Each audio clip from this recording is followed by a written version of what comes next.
Bismillahirrahmanirrahim. Assalamualaikum warahmatullahi wabarakatuh. Salam sejahtera untuk kita semua. Om Swastiastu, Namo Buddhaya, salam kebajikan, Sampurasun. Rahayu Sagung Dumadi. Semoga seluruh makhluk hidup di semesta ini, baik yang kelihatan maupun yang tidak kelihatan, di setiap ruang dan waktu, di semua tingkatan, senantiasa hidup berbahagia. Dan semoga kita semua yang masih diberikan pinjaman kehidupan bisa memanfaatkan sisa kehidupan kita agar kita selalu menjadi sumber cinta, sumber sukacita, sumber kedamaian, sumber keberkahan bagi semua makhluk di semesta ini, dimanapun mereka berada. Bersyukur hari ini kita masih diberi kesempatan untuk melanjutkan proses belajar di sekolah kehidupan ini, dan semoga kita semakin hari semakin matang, semakin bijaksana, semakin mampu menangkap pesan-pesan semesta yang selalu dialirkan kepada kita, yang selalu mengingatkan kita agar kita selalu menjadi lebih baik. Oleh karena itu, mari kita puji Allah bersama-sama membaca hamdalah. Alhamdulillahi Rabbil Alamin.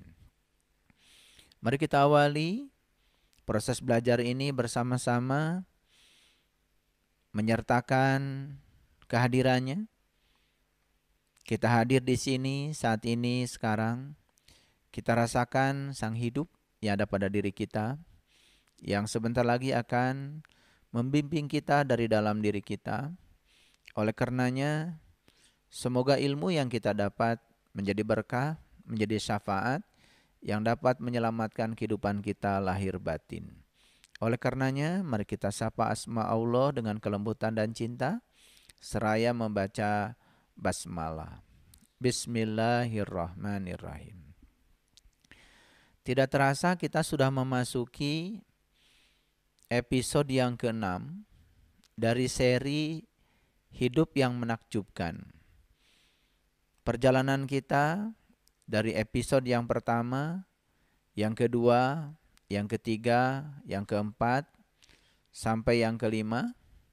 Semoga para sahabat semua sudah mampu menangkap sekaligus mempraktekkan rahasia semesta yang sudah saya bagikan, dan semoga sudah mampu membuktikan.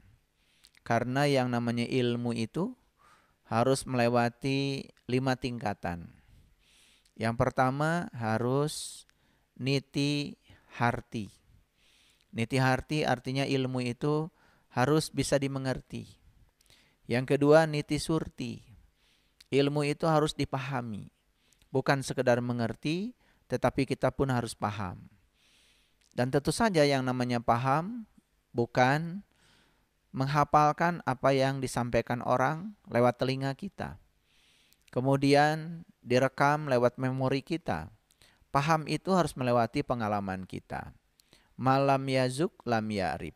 Yang tidak mengalami tidak akan pernah bisa memahami. Oleh karena itu, belajar itu harus learning to do. Bukan sekedar learning to know. Bukan sekedar untuk tahu, tetapi kita harus melakukan agar kita bisa mendapatkan pemahaman yang sesungguhnya. Lalu yang ketiga, kita harus niti bukti. Niti bukti berarti kita harus mampu membuktikan apa yang kita mengerti, apa yang kita pahami, dan sekaligus kita harus mampu membuktikannya. Karena kalau ilmu belum bukti, belum nyata, maka tidak disebut sebagai ilmu, itu hanya sekedar pengetahuan saja. Kemudian yang keempat, kita harus niti bakti. Kalaupun kita sudah mampu membuktikan, selanjutnya kita harus mampu membaktikan. Karena kalau membuktikan itu baru untuk diri sendiri. Kalau membaktikan, berarti ilmu itu sudah memberi nilai manfaat buat banyak manusia, banyak makhluk di semesta ini. Dan yang terakhir, ya, tingkatan ilmu harus niti sejati. Niti sejati berarti kita sudah mampu untuk bisa memahami secara utuh, secara universal, bahwa sesungguhnya ya tidak ada di semesta ini kecuali Dia. Jadi ilmu apapun sesungguhnya adalah berasal dari Sang Maha Pencipta, Sang Maha Hidup ya, yang telah mengkreasi alam semesta ini. Dan Allah Subhanahu wa taala mengkreasi alam semesta ini cuma satu, karena Dia ingin dikenal. Jadi sebetulnya intisari dari ilmu pada dasarnya adalah bagaimana kita bisa menjadikan ilmu sebagai instrumen yang mengantarkan kita untuk mengenal Dia. Kuntu kanzan mahfian wa ahbabtu an u'rifa fa khalaqtu khalqan. Sesungguhnya aku adalah suatu perbendaharaan yang tersembunyi. Aku ingin agar aku dikenali, maka aku ciptakan ciptaan agar dengan ciptaan mereka bisa mengenal aku. Jadi sebetulnya Allah sendiri yang menyatakan dalam hadis qudsi, terciptanya alam semesta ini sebagai sarana untuk mengenalnya. Oleh karena itu di alam semesta itu begitu banyak tanda-tandanya, begitu banyak rahasianya. Dan siapa saja yang sudah mampu mengungkap rahasia yang tersembunyi di balik semua ciptaannya, maka merekalah yang akan mendapatkan berkah di dalam kehidupannya. Para sahabat, episode 1 sampai yang kelima, saya sudah berbicara begitu banyak rahasia untuk mewujudkan suatu realita berdasarkan apa yang kita inginkan, yang kita cintai. Dan sekarang kita akan masuk lebih dalam lagi. Bagaimana caranya supaya kita bisa mewujudkan realita itu dalam kenyataan hidup kita. Perhatikan kata demi kata, karena apa yang saya sampaikan ini penting, sangat penting. Apalagi kalau kita mampu membuktikannya, maka semua akan membawa kita pada kehidupan yang menakjubkan. Baik ya, langkah pertama yang perlu saya ulang dari episode yang sebelumnya adalah tentang bagaimana cara menarik apa yang kita inginkan, apa yang kita sukai, apa yang kita cintai. Untuk menarik apa yang kita inginkan dan cintai dari kehidupan yang tak kasat mata menjadi kasat mata, maka kita sudah memberikan caranya, kita tinggal memberikan cinta terhadap imajinasi dan perasaan kita. Kita tinggal memberikan cinta terhadap imajinasi dan perasaan kita. Saya sudah memberikan langkah-langkah bagaimana menggunakan imajinasi, bagaimana menggunakan perasaan kita. Mungkin perlu saya ulang ya. Bagaimana cara menggunakan imajinasi? Yang pertama, tentu saja kita secara fokus ya, dengan kesungguhan hati, jika perlu meletup-letup di dalam hati kita, bahwa kita benar-benar menginginkannya. Dan apa yang kita inginkan itu ya diimajinasikan. Makanya Einstein mengatakan kalau pengetahuan itu hanya menghubungkan A ke B. Kalau imajinasi itu menghubungkan A ke B, ke C, ke D, sampai ke Z. Bahkan tak terbatas. Jadi imajinasi itu bukan halusinasi. Jadi yang pertama adalah memfokuskan dan membayangkan apa yang kita inginkan itu dengan sungguh-sungguh. Yang kedua, langkah kedua ya, kita bisa membayangkan seakan-akan apa yang kita inginkan itu sudah bersama dengan kita. Dan yang ketiga, apa yang kita inginkan itu ya bukan sekedar bersama dengan kita, tetapi kita sudah melakukan berbagai hal dengan yang kita inginkan itu. Dan yang keempat, tentu saja kita akan memilikinya. Kemudian cara merasakan seperti apa? Pada saat kita membayangkan dengan sungguh-sungguh apa yang kita inginkan dan kita cintai itu, ya, maka kita merasakan seakan-akan apa yang kita inginkan dan kita cintai itu sudah nyata, sudah bersama dengan kita. Maka masuki langkah yang kedua, yaitu merasakan bahwa ya apa yang kita bayangkan itu, apa yang kita imajinasikan itu seakan-akan sudah bersama dengan kita. Dan yang ketiga, lakukan berbagai hal dengan yang kita inginkan itu ya, dan rasakan bahwa kita sudah melakukan berbagai hal dengan yang kita inginkan itu. Dan yang keempat, pasti yang kita inginkan itu bukan sekedar dirasakan, tetapi itu kan menjadi realitas. Itulah cara hukum tarik-menarik bekerja. Oleh karena itu maka di tahap selanjutnya saya akan memberikan rahasia yang lebih dahsyat lagi, ya. Dan rahasia ini ya sudah ditemukan oleh banyak orang yang kreatif. Dan mereka yang sudah membuktikannya, mereka telah menikmati kehidupan yang menakjubkan. Para sahabat, bayangkan hidup kita seperti yang kita inginkan. Bawalah imajinasi kita terus-menerus setiap hari. Jangan putus-putus. Rumusnya sederhana. Dengarkan kata-kata saya. Cuma 2 kata yang perlu diperhatikan. Kata kuncinya. Yang pertama bayangkanlah. Yang kedua rasakan seandainya. Jadi bayangkanlah. Yang kedua rasakan seandainya. Jadi bayangkanlah bagaimana rasanya seandainya. Nah, titik-titiknya boleh diisi. Jadi bayangkanlah bagaimana rasanya seandainya. Jadi seandainya itu diisi dengan apa yang kita inginkan. Semakin dalam kita ya bisa merasakan itu semua, maka seperti yang sudah saya sampaikan bahwa tubuh kita ini secara saintifik itu adalah magnet. Yang namanya magnet, pasti di sekitar magnet ada medan magnet. Semua hal yang berada dalam medan magnet kita itu akan tertarik kepada kita kalau kita sudah menjadikan diri kita sebagai magnet. Tentu saja yang akan kita tarik juga bisa hal yang positif, juga bisa hal yang negatif. Makanya kita harus hati-hati karena perasaan kita adalah penentunya. Jadi saya akan tuliskan para sahabat.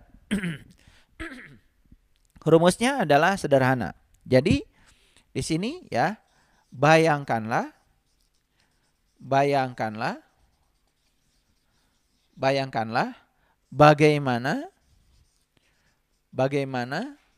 ya perasaan kita seandainya. Nah, seandainya diisi ya, diisi. Silakan ya. Bayangkanlah bagaimana perasaan kita seandainya. Silakan diisi. Bayangkanlah bagaimana perasaan kita seandainya yang kita inginkan itu sudah mewujud menjadi realitas dalam kehidupan kita. Silakan diisi itu, diisi ya. Bahkan ya, nanti ya belajar berlatih ya. Tidak usah banyak-banyak ya. Dalam 24 jam itu hanya perlu waktu sekitar 7 menit saja. Luangkan 7 menit ya untuk bisa meluapkan ya cinta kita dan memberikan cinta kepada imajinasi dan perasaan kita ya secara serius, secara sungguh-sungguh. Hanya perlu 7 menit. Hanya perlu 7 menit ya. Dan apa yang saya sampaikan ini sudah saya buktikan. Dan saya ya pantang untuk membuktikan sesuatu, apalagi ya yang disebut dengan ilmu itu kan harus nyata dan bisa dibuktikan. Karena ilmu itu kan asasnya cuma 3. Yang pertama, ilmu itu harus koheren. Tidak boleh bertentangan dengan akal pikiran kita yang sehat. Yang kedua, ilmu itu harus koresponden. Ilmu itu harus nyata dan bisa dibuktikan. Jadi kalau saya menyampaikan sesuatu ya dan tidak nyata dan tidak bisa dibuktikan, jelas itu tidak berkategori ilmu. Dan yang ketiga, ya ilmu itu harus pragmatis, memiliki nilai manfaat untuk diri kita dan untuk banyak orang. Ya, jadi sekali lagi yang saya sampaikan ini adalah ilmu, ya, bukan sekedar pengetahuan. Jadi pengetahuan dengan ilmu bedanya, kalau pengetahuan sudah menjadi kenyataan itu namanya ilmu. Ya, kita harus transformasikan pengetahuan menjadi ilmu, ya.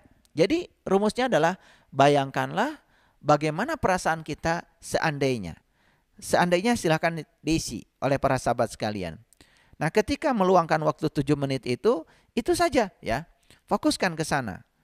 Silahkan dibuktikan sendiri ya.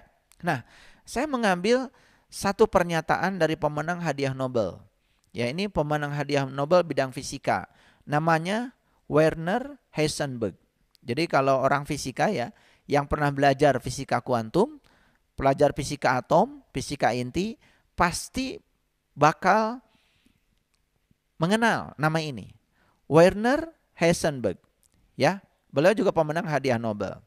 Beliau mengatakan seperti ini, atom-atom atau partikel dasar itu sesungguhnya tidaklah nyata. Jadi yang disebut dengan atom atau partikel dasar yang selama ini oleh kebanyakan orang awam dianggap nyata.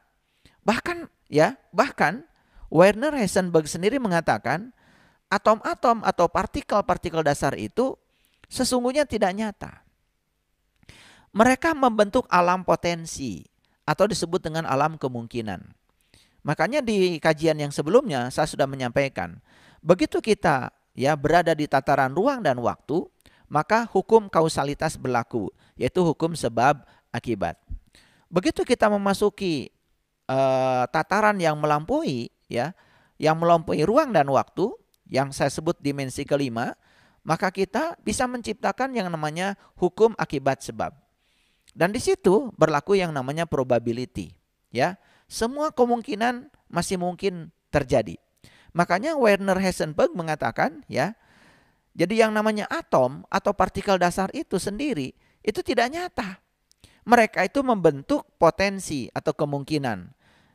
Jadi lebih banyak membentuk potensi atau kemungkinan ketimbang sebagai benda atau fakta. Dan selama ini kalau orang awam mengatakan bahwa atom, partikel dasar itu adalah benda atau fakta. Sedangkan Werner Heisenberg sebagai pemenang hadiah Nobel, beliau sendiri yang mengatakan bahwa itu tidak nyata. Karena itu hanya alam potensi yang disebut dengan alam probability atau alam kemungkinan. Jadi para sahabat, saya mau ngasih contoh sederhana saja. Ini terjadi dalam kehidupan saya. Jadi saking saya ingin membahagiakan keluarga saya pada saat itu, saking ingin keluarga saya merasa tenang gitu, ya. Dan pada saat itu kondisi kami, ekonomi kami saat itu sangat banyak kekurangan.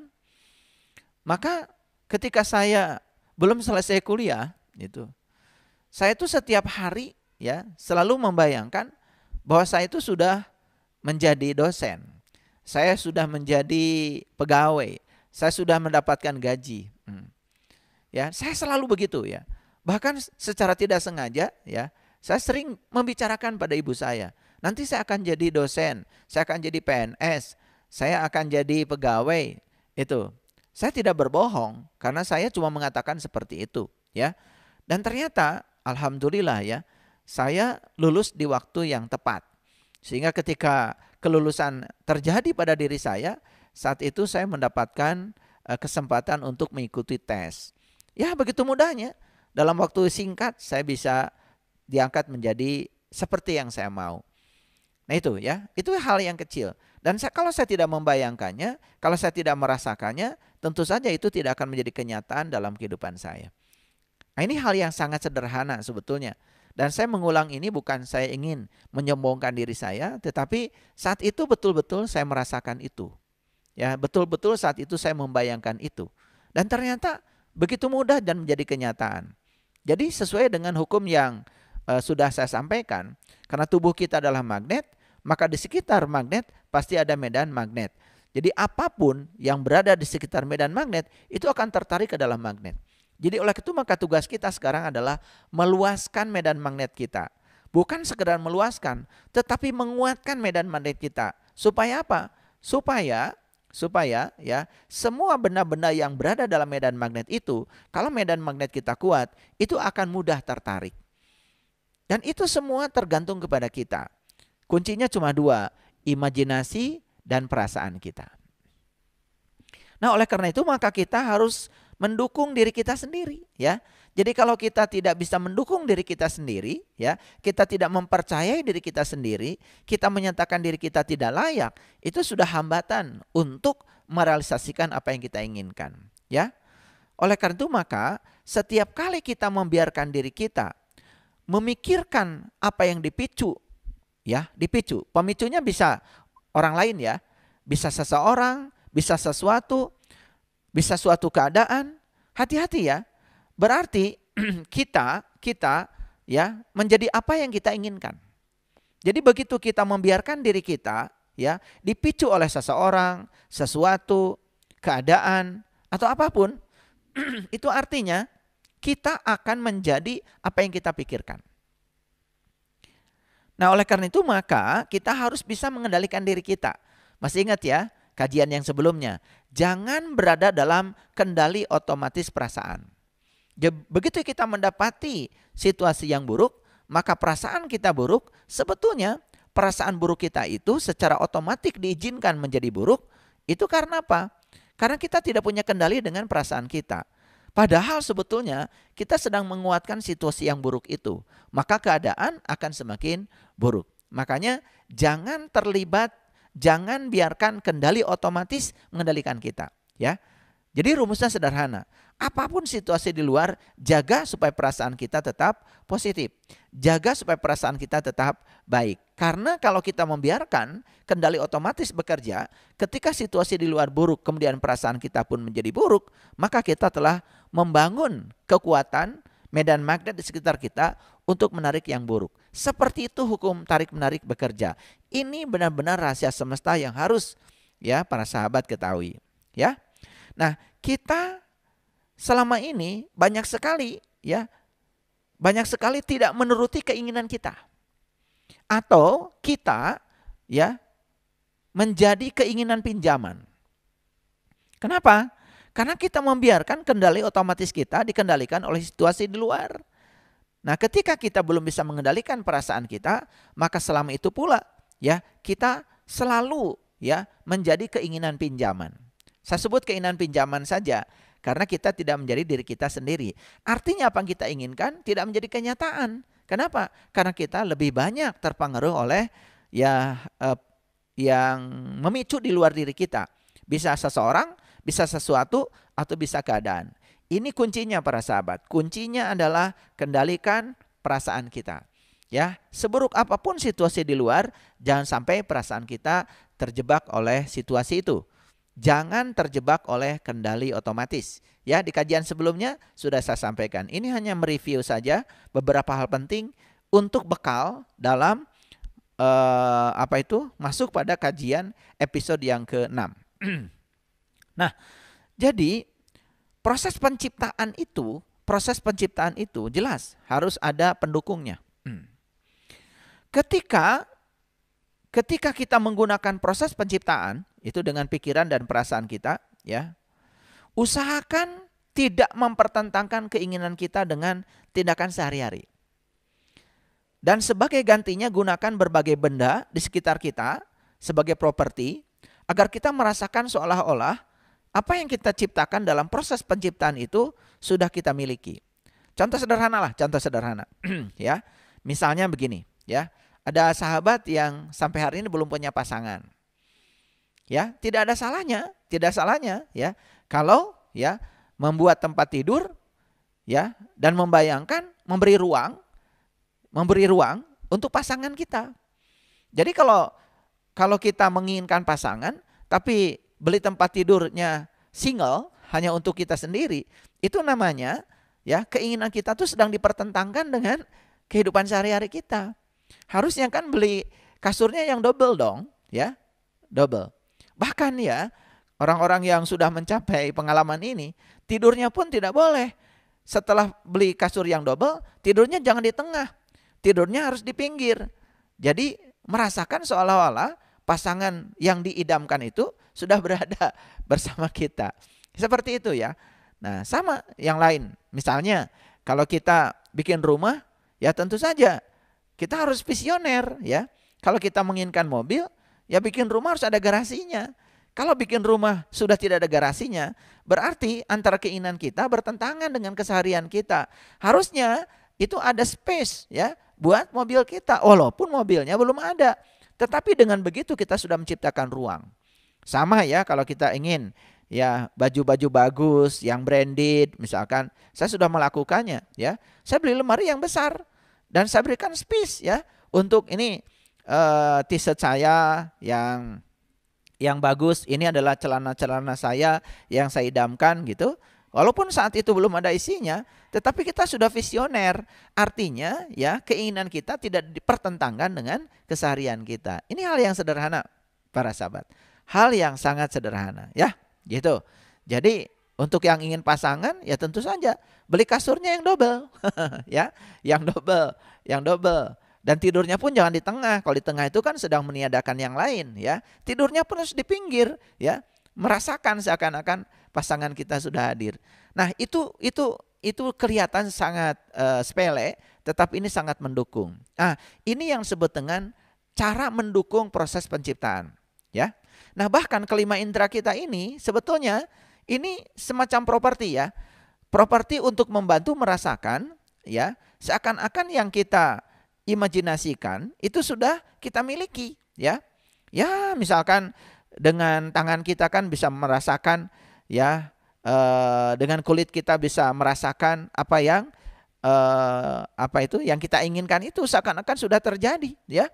Karena kulit kita bisa merasakan, ya, bisa mencicipi, ya, tubuh kita bisa mencicipi, bisa membaui, bisa mendengarkan, pokoknya apapun, ya. Jadi artinya tubuh kita pun, panca indera kita pun itu merupakan properti pendukung untuk mewujudkan proses penciptaan supaya itu segera mewujud. Nah, oleh karena itu maka tugas kita adalah menyelesaikan tugas penciptaan itu, ya. Jadi jangan nanggung, jangan setengah-setengah, ya. Tugas penciptaan itu harus selesai, ya. Gitu. Jadi kita harus sadar. Yang pertama, ya, ketahuilah bahwa bila kita sudah melengkapi tugas kita dalam proses penciptaan, ciptaan itu sebetulnya sudah selesai. Seperti yang saya sampaikan pada kesempatan sebelumnya, ya.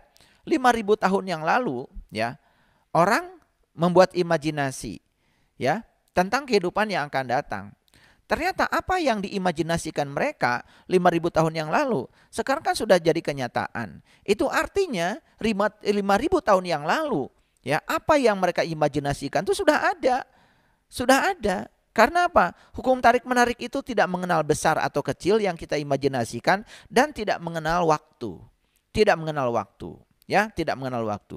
Jadi oleh karena itu, ya, ketika kita sudah melengkapi tugas kita dalam proses penciptaan, kita sudah memberikan rasa positif, ya, kepada imajinasi kita, kepada perasaan kita, ya. Itu yang namanya proses penciptaan itu sudah selesai, ya. Jadi kita pada saat itu tidak lagi berada di dunia lama. Ya, kita tidak berada di dunia lama. Jadi kita sudah memasuki, ya, dunia baru. Kita sudah memasuki dunia yang kita inginkan itu. Gitu. Jadi kita sudah pindah ke dunia baru, ya. Di dunia baru ini sudah menyediakan seluruh yang kita inginkan meski kita belum melihatnya. Dan kita pasti akan menerimanya. Ya, sedahsyat itu, ya, hukum semesta. Ini sains, ya, ini sains. Jadi pahami ini sains, ya, bukan sekedar ilmu biasa, ya, bukan ilmu hafalan, dan ini bisa dibuktikan. Nah, oleh karena itu saya akan kembali berbicara lebih mendalam tentang medan perasaan.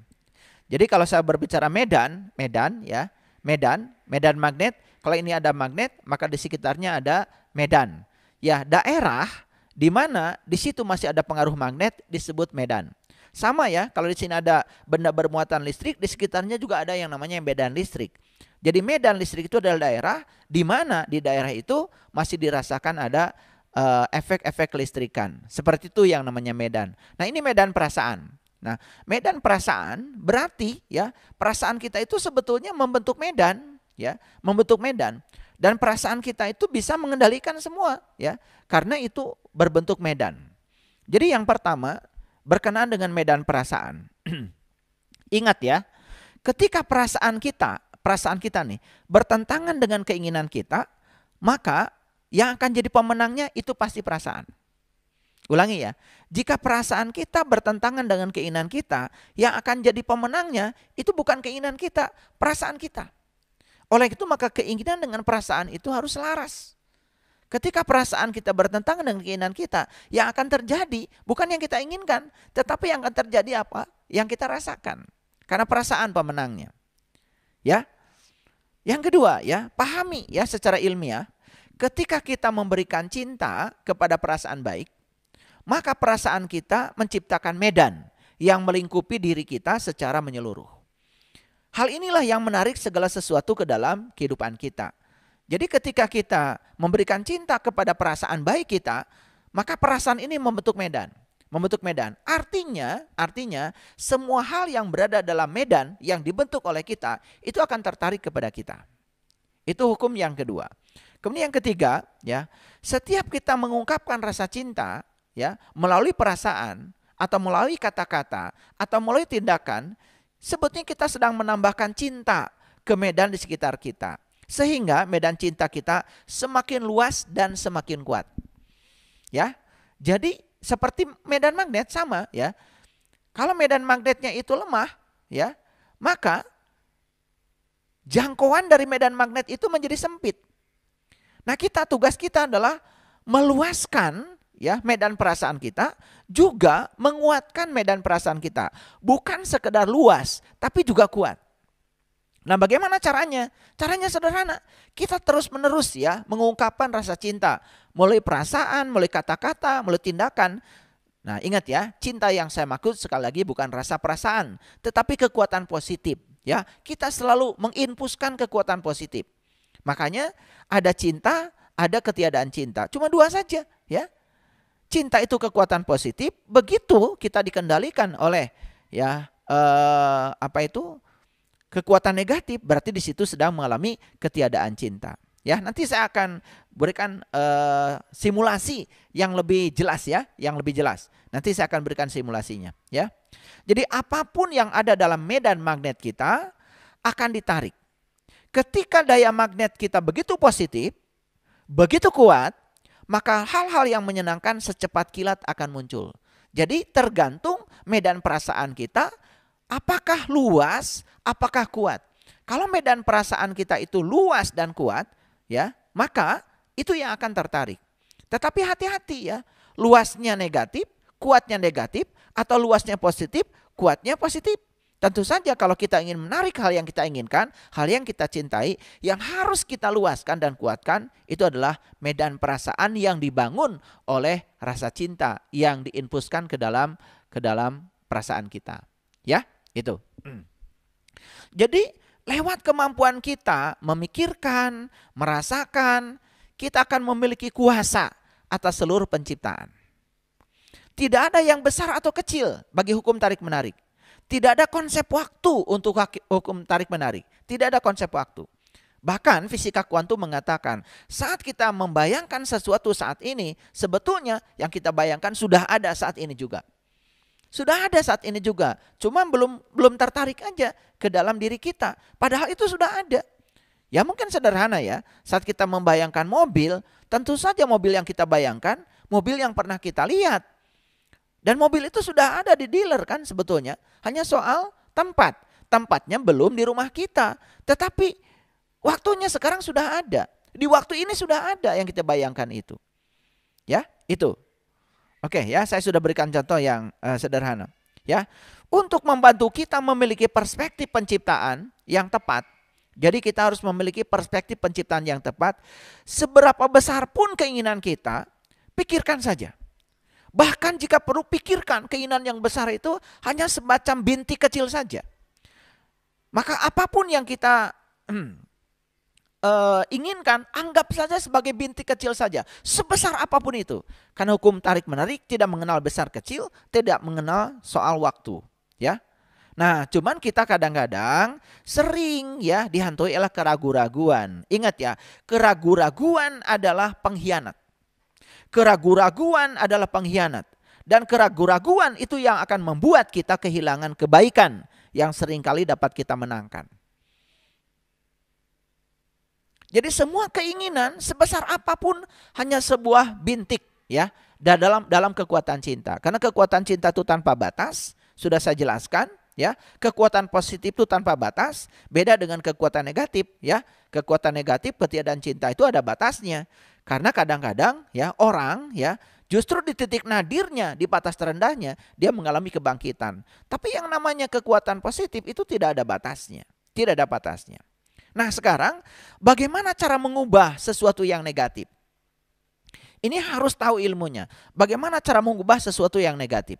Ya, misalnya contoh sederhana, ya, kita punya penyakit. Nah, kita punya penyakit, suatu penyakit lah. Ini penting ya, yang punya penyakit. Kemudian ingin disembuhkan. Berikan saja rasa cinta kepada tubuh yang sudah berubah menjadi sehat.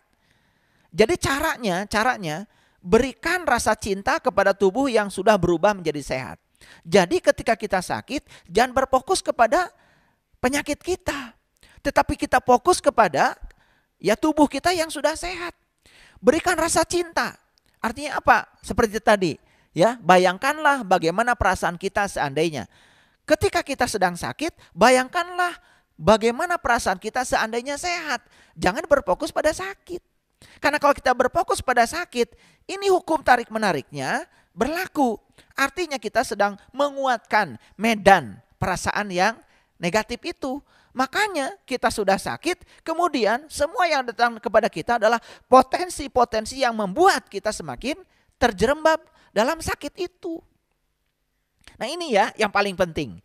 Jadi ketika kita sedang mengidap suatu penyakit ya, dan kita ingin penyakit itu disembuhkan, jangan berfokus kepada penyakit, tetapi kita berfokus kepada tubuh yang sudah sehat.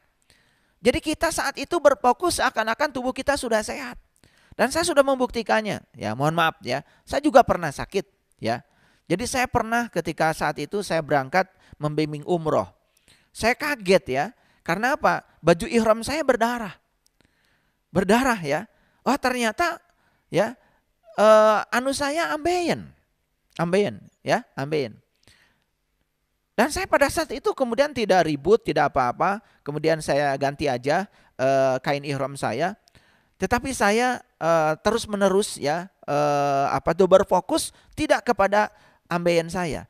Tapi saya berfokus kepada keadaan tubuh saya yang sudah sehat. Dan tidak lama setelah itu ya, sepulang umroh, hanya seminggu 2 minggu setelah itu, mohon maaf, tanpa dengan obat, tanpa operasi, padahal itu sudah berdarah-darah, itu kembali normal seperti biasa. Jadi artinya ya, tubuh kita ini dokter yang paling cerdas sebetulnya. Cuman kita tidak pernah mengizinkannya. Jadi saya membagikan ini karena saya pernah mengalami situasi itu. Jadi tidak mungkin saya menceritakan tentang ini kalau saya tidak mengalaminya.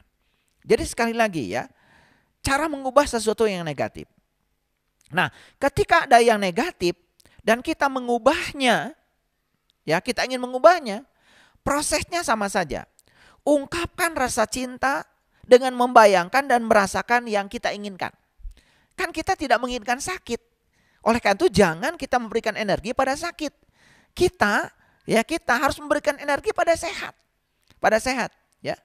Jadi ketika ada yang negatif dan kita ingin mengubahnya, prosesnya sama ya, seperti mengubah yang kita ingin mendapatkan yang positif. Ungkapkan rasa cinta dengan membayangkan dan merasakan yang kita inginkan. Kan yang kita inginkan sehat. Jadi ungkapkan rasa cinta itu pada sehat. Jadi seperti yang tadi contoh saya ya, ketika saya mengalami ambeien ya, saya ungkapkan saja ya rasa cinta saya kepada tubuh saya yang tidak ambeien. Tubuh saya yang sehat. Saya sudah bersama dengan tubuh saya yang sehat. Saya juga sudah melakukan berbagai hal dengan tubuh saya yang sehat itu. Dan ternyata hanya dalam waktu yang singkat sehat. Tanpa operasi, tanpa obat. Dan itu bisa dilakukan oleh semua orang. Ya, oke. Sesuatu yang negatif itu kan artinya kekurangan cinta. Maka kita harus membayangkan dan merasakan yang sebaliknya dari situasi yang negatif itu. Jadi situasi yang negatif itu jelas ya kekurangan cinta. Maka ya untuk menghilangkan yang negatif itu, mengubah yang negatif itu, bukan memaksa yang negatif harus menjadi positif. Karena tidak bisa diubah. Yang bisa kita lakukan adalah kita membayangkan dan merasakan yang sebaliknya dari situasi yang negatif itu. Ya. Mungkin para sahabat bisa gampang ya memahami seperti ini. Saya sudah menyiapkan ini. Ini gelas ya, perhatikan ini gelas. Ya, ini gelas ini kosong, ini gelas ini kosong. Ya, kalau gelas ini adalah tubuh kita, gelasnya tubuh kita. Nah, kekosongan ini ibarat ketiadaan cinta. Kekosongan ini ibarat ketiadaan cinta. Ya, ini kosong, ketiadaan cinta. Jadi di sini tidak ada cinta di sini. Ya, kekosongan. Nah, perhatikan para sahabat. Apakah ketika saya mengusir kekosongan, gelas ini akan terisi? Kan tidak. Semakin saya berusaha mengosongkan kekosongan, gelas ini semakin tidak terisi. Makanya semakin kita melawan kejahatan dan kejahatan, kita juga akan semakin negatif. Ya toh? Ketika kita mendapatkan situasi yang negatif di luar dan kita kemudian mengungkapkan perasaan negatif, itu sedang menguatkan yang negatif. Itu yang sering terjadi dalam kehidupan kita. Kita ingin gelas ini penuh, tetapi yang kita lakukan adalah mengusir kekosongan. Kita tidak suka kekosongan. Padahal yang kita inginkan gelas ini kan terisi air. Coba, kalau tubuh ini adalah, gelas ini adalah tubuh saya sudah punya cinta nih. Ini yang saya inginkan. Yang saya inginkan kan air. Karena air ini sebetulnya adalah cinta. Ya, ini kekuatan positif. Kan sebetulnya yang membuat haus kita hilang ini bukan kekosongan, ini air. Nah, bagaimana caranya supaya gelas ini terusir kekosongannya? Kan satu-satunya cara adalah mengisi cinta. Memberikan cinta. Dengan memberikan cinta otomatis ya kekosongan akan tidak ada. Coba sekarang. Begitu kita hadirkan cinta, kekosongan tidak ada. Jadi ketiadaan cinta itu hanya bisa dilawan dengan menghadirkan cinta. Ya, ini simulasi yang sederhana tetapi sebetulnya sangat menakjubkan kalau bagi orang yang berpikir. Ya, kegelapan tidak bisa dilawan dengan kegelapan. Semakin melawan kegelapan, maka kegelapan semakin gelap. Karena satu-satunya cara untuk melawan kegelapan adalah menghadirkan cahaya. Jadi kalau kita sakit, jangan fokus pada sakit. Fokus pikiran dan perasaan kita kepada tubuh yang seakan-akan sudah sehat. Kita sudah bersama tubuh yang sehat, kita sudah melakukan berbagai hal dengan tubuh yang sehat itu. Coba praktekkan, ini luar biasa. Ini luar biasa. Ya, tanpa obat, tanpa operasi, ya, seseorang bisa melewati fase itu dengan gemilang, dengan luar biasa. Ya. Oke, kita teruskan ya.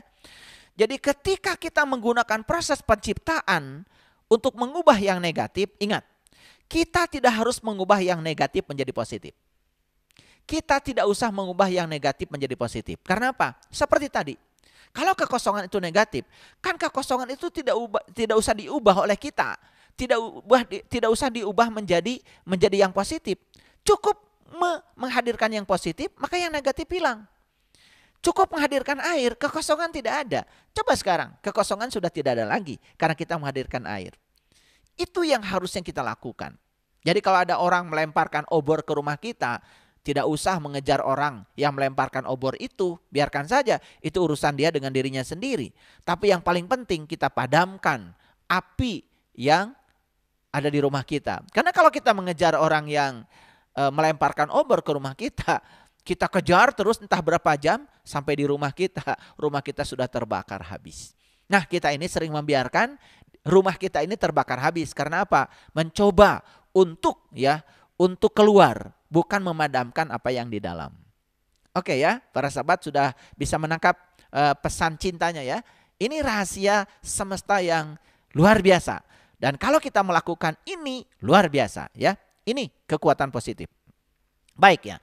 Jadi penciptaan berarti sesuatu yang baru tercipta. Penciptaan berarti sesuatu yang baru tercipta. Dan secara otomatis akan menggantikan yang lama. Otomatis ya. Tadi kosong kan gelas ini. Situasi yang lama sudah berubah dengan menghadirkan cinta. Yaitu mengisi air ini, mengisi gelas ini dengan air. Kan kekosongan tidak ada. Maka di sini sudah terjadi proses penciptaan.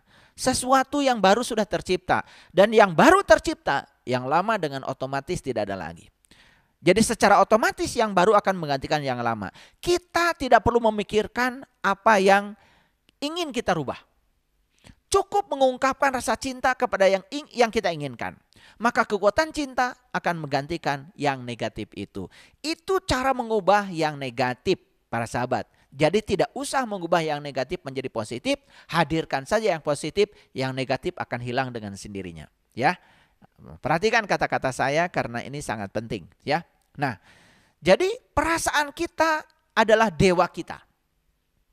Ketika kita mengidap satu penyakit agar mengarah ke pemulihan, kita harus lebih banyak membayangkan dan merasakan kesembuhan total ketimbang memikirkan penyakit itu.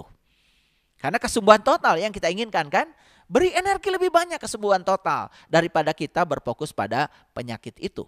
Ya. Ini penting ya, karena banyak yang tidak tahu rahasia ini. Jadi tugas kita sekarang hanyalah menyisihkan 7 menit setiap hari untuk membayangkan dan merasakan apapun yang kita inginkan. Apapun yang kita inginkan, ya. Kesehatan, uang, hubungan, apapun yang kita inginkan. Ingat ya, 4 langkah yang sudah saya sampaikan di kajian sebelumnya. Lihat kembali ya episode yang sebelumnya, episode yang kelima, karena itu sudah saya sampaikan 4 langkah membayangkan, 4 langkah merasakan. Ya, jadi ketika kita sudah membayangkan dan merasakan apa yang kita inginkan, berarti kita sudah berada di dunia baru. Ya, jaga pikiran dan kata-kata, jangan sampai kita kembali ke dunia lama.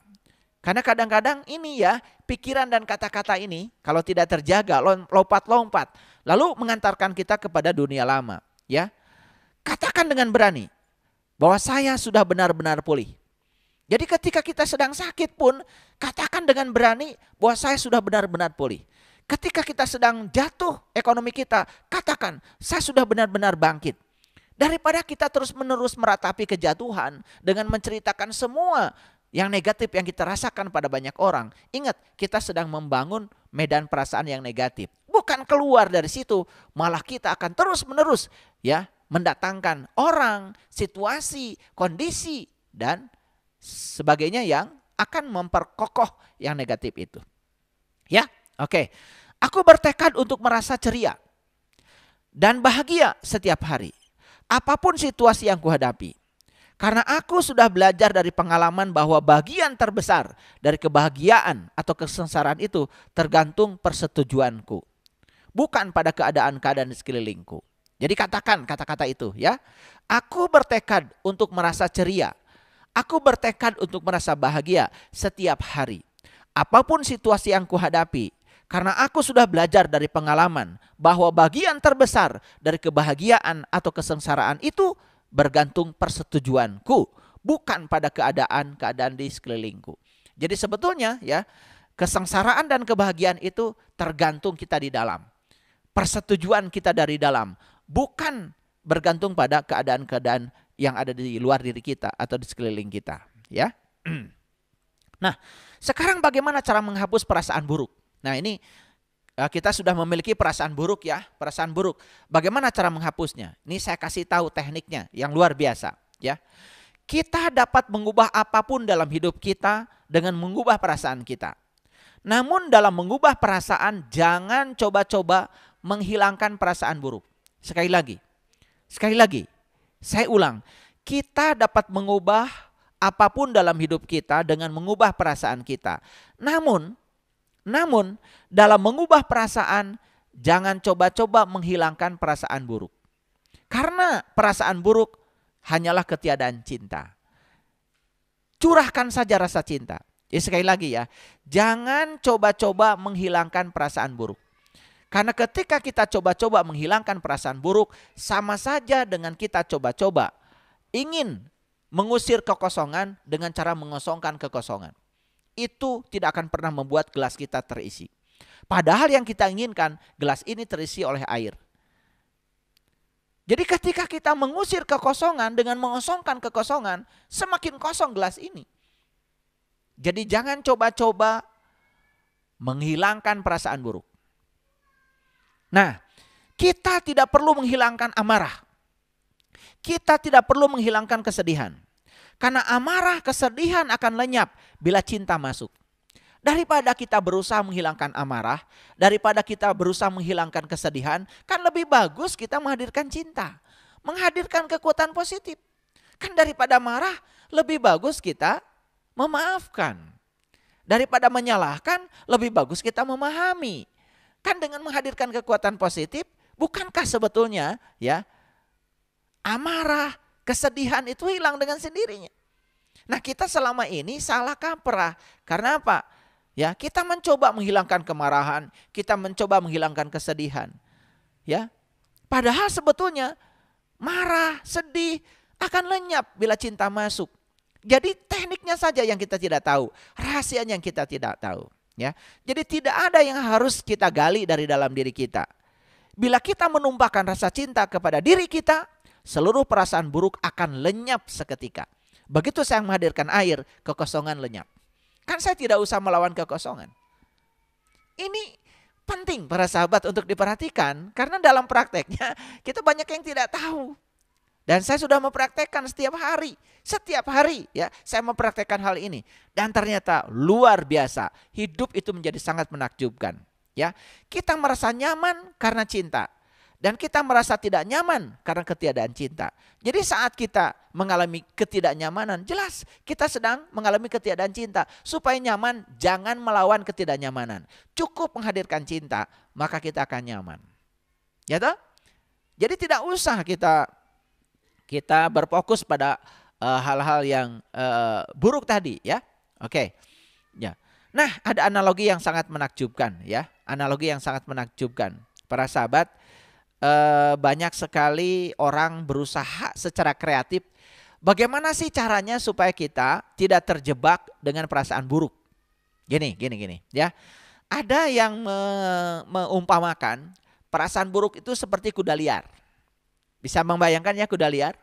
Kuda liar, kalau kuda liar kan namanya kuda liar, pasti tidak terkendali ya. Tidak terkendali. Oke.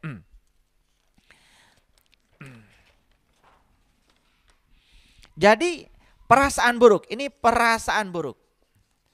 Perasaan buruk. Ya. Ini jelas ya, perasaan buruk itu akibat apa tadi? Akibat ketidakhadiran cinta. Perasaan buruk akibat ketiadaan cinta. Jadi sebetulnya sakit itu akibat ketiadaan sehat. Ya, itu ya. Gelap itu akibat ketiadaan cahaya. Yuk, perasaan buruk.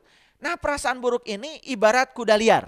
Jadi ibarat kuda liar ya. Saya tidak pandai ya menggambar kuda, gimana ya kuda ya. Ya, pokoknya kuda lah ya. Ya. Oke, kuda nih. Kuda liar. Nah, sekarang ini kuda liar. Kuda liar. Bisa dibayangkan ya, kuda liar kan beda dengan kuda yang sudah tunduk kepada pemiliknya. Coba ya, kalau kuda yang bisa dipakai untuk menarik delman, itu kan kuda yang sudah tunduk ya. Nah, kuda yang suka dipakai di tempat rekreasi, anak-anak suka naik, itu kan kuda yang sudah aman.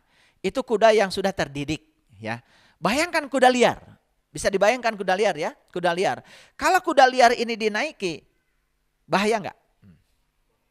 Sangat bahaya kan? Nah, perasaan buruk itu ibarat kuda liar. Jadi ketika kita sedang berada di perasaan buruk, berarti kalau kita menambah lagi keburukan pada perasaan buruk, itu sama saja dengan kita sedang menaiki ini. Kita sedang menaiki kuda liar ini. Nah, kalau kita menaiki kuda liar, para sahabat bisa membayangkan akibatnya seperti apa? Apakah kita akan happy berada di punggungnya kuda liar? Tentu saja tidak. Kita akan semakin stres, semakin takut. Bahkan kuda ini bisa lari ke sana kemari gak karu-karuan. Yang terjadi apa? Kita akan semakin buruk keadaannya. Ya, karena apa? Kita mencoba menunggangi kuda liar kita. Oleh karena itu ya, satu caranya. Begitu ada perasaan buruk, bilang pada diri kita, saya akan turun dari kuda liar ini. Saya tidak mau menaiki kuda liar itu. Turun segera dari kuda liar. Dan cara ini ternyata sangat ampuh. Begitu kita merasa perasaan kita buruk, buru-buru turun dari kuda liar kita. Buru-buru turun dari kuda liar kita. Ya, gitu. Baik ya para sahabat. Perlu disadari ya, segala sesuatu itu sudah ada tempatnya. Segala sesuatu sudah ada tempatnya tersendiri, termasuk perasaan buruk. Perasaan buruk itu punya tempat. Tanpa perasaan buruk kita tidak pernah tahu seperti apa rasanya merasa senang. Betul ya? Tanpa perasaan buruk kita tidak pernah tahu seperti apa rasanya merasa senang. Kita akan merasa datar sepanjang waktu ketika kita tidak memiliki perbandingan perasaan. Yuk, bukankah perasaan buruk itu punya tempat dalam hidup ini? Karena kalau tidak ada perasaan buruk, kita juga tidak akan pernah tahu seperti apa sih merasa senang. Bukankah perasaan buruk itu harus ada? Harus ada tempat, harus diberi tempat. Karena kalau tidak diberi tempat, ya bagaimana kita bisa merasa senang kalau tidak ada perasaan buruk? Kita akan merasa datar saja dalam hidup ini sepanjang waktu ketika tidak memiliki perbandingan perasaan. Justru karena ada perbandingan perasaan, disitulah sebetulnya hidup kita jadi dinamis. Ya, seperti itu. Jadi lewat perasaan sedihlah kita dapat mengetahui nikmatnya perasaan bahagia. Setuju ya? Karena kita merasakan nikmatnya perasaan bahagia kan lewat perasaan sedih ya. Jadi oleh itu maka perasaan sedih, perasaan bahagia tidak usah diusir. Biarkan mereka punya tempat sendiri-sendiri. Ya, makanya hebat ya. Di dalam Al-Quran Allah mengatakan, seandainya aku ya akan mengubah semua orang menjadi orang yang beriman, tentu saja bagi Allah tidak sulit, bukan? Tapi Allah tidak melakukannya. Ya. Yang beriman punya tempat, yang tidak beriman juga punya tempat. Yang sabar punya tempat, yang tidak sabar juga punya tempat. Karena apa? Kan orang sabar ini perlu yang tidak sabar untuk menguji kesabarannya. Kalau tidak ada orang yang tidak sabar, bagaimana kita bisa tahu kalau kita sudah sabar? Bahkan bisa jadi ya, yang namanya kebaikan itu bisa dilahirkan oleh keburukan. Yang namanya cahaya itu bisa dilahirkan oleh kegelapan. Kan sebenarnya listrik ini dilahirkan karena manusia tidak betah dalam kegelapan. Kalau manusia betah dalam kegelapan kan sebetulnya tidak ada listrik. Kan listrik ini dilahirkan oleh kegelapan. Sebenarnya teknologi ini sebenarnya dilahirkan oleh ketidakmauan manusia dalam situasi lama. Ya toh? Karena ingin serba cepat, ingin serba mudah, maka terciptalah namanya teknologi. Jadi bukankah sebetulnya ya yang namanya kebenaran pun bisa jadi dilahirkan oleh kesalahan. Ya, tidak ada sebetulnya listrik ini ya. Thomas Alva Edison tidak pernah bisa menciptakan listrik kalau beliau tidak melakukan kesalahan. Maka beliau tidak pernah mengatakan kalau beliau sudah melakukan kegagalan. Beliau cuma mengatakan, aku tidak pernah melakukan kegagalan. Aku cuma melakukan cara yang salah. Dan justru cara yang benar ditemukan setelah menemukan cara yang salah. Jadi sebetulnya para sahabat, segala sesuatu di semesta ini punya tempat. Bahkan perasaan buruk pun jangan diusir. Biarkan dia di situ. Biarkan di situ, ya. Dia pun harus punya tempat. Ya. Jadi lewat perasaan sedihlah kita dapat mengetahui nikmatnya perasaan bahagia. Kita tidak akan pernah bisa menghilangkan perasaan buruk dari hidup. Karena perasaan buruk adalah bagian dari hidup. Jadi perasaan buruk adalah bagian dari hidup. Oleh karena itu, biarkan saja kuda liar itu ada. Tetapi yang paling penting kan kita tidak usah menaiki kuda liar. Nah, apalagi kuda liar itu dicambuk. Ini saya kasih tahu ya. Ketika perasaan kita buruk, kemudian kita terus berada di situasi yang buruk itu sama saja dengan kita sedang mencambuk kuda liar yang kita tunggangi. Semakin lari kencang dan semakin berbahaya membawa kita, maka kita akan terjerumus dalam keburukan yang terus-menerus, ya. Jadi sekali lagi jangan melawan perasaan buruk, ya. Nah, bila kita kesal karena mengalami perasaan buruk, kita memberikan kekuatan yang lebih besar terhadap perasaan buruk itu, kita semakin kuat memancarkan hal-hal yang negatif. Kan kebanyakan seperti itu ya para sahabat, mohon maaf saya bukan meremehkan ya. Banyak orang ketika mengalami perasaan buruk ya dia kesal misalkan kemudian mengalami perasaan buruk, maka justru perasaan buruk itu ditambah-tambah dengan mencari-cari kesalahan, menyalahkan orang lain dan lain sebagainya. Nah itu artinya kita sedang memancarkan hal-hal negatif lebih besar lagi.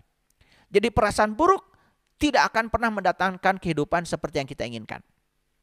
Karena perasaan buruk berasal dari ketiadaan cinta. Ketiadaan cinta tidak akan menghasilkan yang kita inginkan. Justru ketiadaan cinta hanya akan menghadirkan hal-hal yang tidak kita inginkan. Ya, oleh karena itu waspada untuk tidak membiarkan perasaan buruk menguasai diri kita. Jadi kitalah yang berkuasa atas perasaan kita. Bila kita dilanda perasaan buruk, cara melepaskannya adalah dengan tampil ceria. Cobalah, sekarang ini latihan yang paling berat ya. Ketika kita memiliki perasaan buruk, bagaimana caranya kita bisa tampil ceria? Karena ketika kita perasaannya buruk, kemudian kita tampil penuh dengan kesedihan ya, wajahnya murung, hati-hati itu. Kita sedang menaiki kuda liar dan kita sedang mencambuknya. Maka kuda liar akan membawa kita pada situasi yang jauh lebih buruk lagi. Makanya katakan pada diri kita, aku tidak mau menunggangi kuda liar. Aku akan turun dari kuda liar itu. Putuskan itu. Putuskan itu. Putuskan itu. Ya. Dan kemudian masukilah keadaan yang ceria. Keadaan yang ceria. Ini memang latihannya perlu sungguh-sungguh para sahabat. Kalau tidak sungguh-sungguh ya kita akan terus terjerembab Oleh karena itu sekarang mari kita sadari kenapa banyak sekali orang yang terus-menerus berada di situasi yang buruk. Karena apa? Karena dia terus-menerus menginfus perasaan buruk itu dengan ketiadaan cinta. Tidak mau menghadirkan cinta. Sama saja dengan mengusir kekosongan, dengan mencoba mengosongkan kekosongan. Bukan mengisi gelas dengan air, ya, bukan mengisi tubuh dengan cinta. Makanya kekuatan positif ini sangat luar biasa, para sahabat, tidak ada batasnya, tidak ada batasnya. Kalau kita menggunakan kekuatan ini, sungguh luar biasa. Ya. Jadi sewaktu kita sedang bersenang-senang, kita merasa nyaman dan mendapatkan berbagai hal yang menyenangkan. Coba perhatikan ya. Ketika kita sedang bersenang-senang, kita merasa nyaman, yang datang itu kan hal-hal yang menyenangkan. Ya. Jika kita terlalu serius menghadapi hidup, kita pun akan mendapatkan hal-hal yang berat yang harus dihadapi dengan serius. Makanya saya sering mengatakan jangan terlalu serius menghadapi hidup. Karena apa? Begitu terlalu serius menghadapi hidup, apa yang terjadi? Kita akan mendapatkan hal-hal yang berat yang membuat kita menjadi sangat serius menghadapi situasi itu. Ya, itu hukum tarik menarik. Jadi, untuk tampil ceria saat menghadapi perasaan buruk, bayangkan perasaan buruk seperti tadi, sebagai kuda liar. Lalu katakan pada diri kita, mengapa kamu menunggangi kuda liar itu? Turun sekarang juga. Karena kuda liar itu akan membawamu ke tempat yang lebih buruk lagi. Itu kuncinya. Katakan pada dirimu, ya. Jangan menganggap perasaan buruk sebagai diri kita. Karena perasaan buruk bukan diri kita. Ya, perasaan buruk bukanlah diri kita. Itu adalah diri palsu kita. Oleh karena itu ada kata-kata bijak. Tanggapilah dengan cerdas, bahkan untuk perlakuan yang tidak cerdas. Ya, tanggapilah dengan cerdas, bahkan untuk perlakuan yang tidak cerdas. Jadi kalau kita selalu cerdas, maka yang tidak cerdas pun kita tanggapi dengan cerdas, maka kita tidak akan terjebak untuk menjadi tidak cerdas. Jika perlu para sahabat, tertawakan diri kita. Ya. Jika kita sedang mengalami perasaan buruk dan kita mampu mentertawakan diri kita karena kita sedang menunggangi kuda liar, luar biasa sekali ya. Berarti kita telah mengubah hidup kita. Jadi ketika kita sedang mengalami perasaan buruk, tertawakan diri kita. Kenapa? Harus ditertawakan. Kok saya menunggangi kuda liar? Kok saya bodoh sekali? Kalau saya menunggangi kuda liar, berarti saya akan dibawa oleh kuda liar pada situasi yang lebih buruk. Tertawakan diri kita. Kalau kita bisa mentertawakan perasaan buruk kita, dan kita sedang berada di kuda liar itu, perhatikan ya, kita sudah mengubah hidup kita. Kita sudah mengubah hidup kita. Ya, bila kita merasa buruk, jangan tambah kekuatan perasaan buruk itu dengan menyalahkan diri sendiri. Jika itu yang kita lakukan, sama saja dengan kita mencambuki kuda liar kita agar melesat ke arah yang negatif. Ini yang sering terjadi. Begitu kita merasa ada perasaan buruk, malah kita menyalahkan diri kita sendiri. Semakin menyalahkan diri kita sendiri, itu artinya kita sedang mencambuki kuda liar kita. Maka kuda liar akan melesat ke arah mana? Ke arah yang lebih negatif. Dan itu sangat berbahaya. Jadi intinya jangan membenci perasaan buruk, tetapi sadar memilih perasaan baik. Ulangi ya. Jangan membenci perasaan buruk, tetapi secara sadar untuk memilih perasaan baik. Karena perasaan buruk berasal dari ketiadaan cinta, sedangkan perasaan baik itu berasal dari cinta. Jadi hadirkan saja cinta. Hadirkan kekuatan positif. Ya, semakin kuat melawan apapun dalam hidup ini, semakin kuat kita menariknya ke dalam diri kita. Awas ya, semakin kuat kita melawan apapun dalam hidup ini, semakin kuat kita menariknya ke dalam diri kita. Contoh ya, semakin menolak orang yang kita tidak sukai, maka orang yang tidak kita sukai akan datang berulang-ulang. Itu sudah nyata dalam kehidupan kita. Makanya kenapa kok banyak sekali orang yang tidak kita sukai datang dalam kehidupan kita? Karena kita masih menolaknya. Semakin melawan, semakin menolak apapun dalam hidup ini, maka sebetulnya apa yang kita tolak itu semakin ditarik oleh kita ke dalam diri kita. Contoh yang lain, semakin tidak suka dengan karakter seseorang, sebetulnya kita sedang menarik orang-orang yang berkarakter sama untuk datang dalam kehidupan kita. Makanya mohon maaf ya, kan banyak sekali ada pasangan yang tidak cocok. Karena tidak cocok, kan tidak cocok itu sebenarnya akibat dari tidak mau menerima kenyataan. Tidak mau menerima pasangan kita apa adanya. Lalu ya, karena kita tidak menerimanya berarti kita melawannya, berarti kita menolaknya. Ya sudah, akhirnya diputuskan untuk berpisah. Di sini ada harapan untuk mendapatkan yang berbeda. Percayalah, hukum alam tidak seperti itu. Maka kita akan mendapatkan yang sama lagi seperti itu. Kenapa? Sepanjang kita belum bisa menerimanya, maka hal yang sama akan datang berulang-ulang sampai kita bisa menerimanya. Jadi hukumnya sederhana, semakin kuat kita melawan apapun dalam hidup ini, semakin kuat kita menariknya ke dalam hidup kita.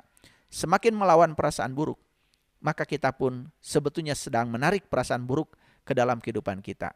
Perasaan buruk jangan dilawan. Oleh karena itu, jangan membenci perasaan buruk, tetapi dengan sadar kita memilih untuk memiliki perasaan yang baik. Karena apa?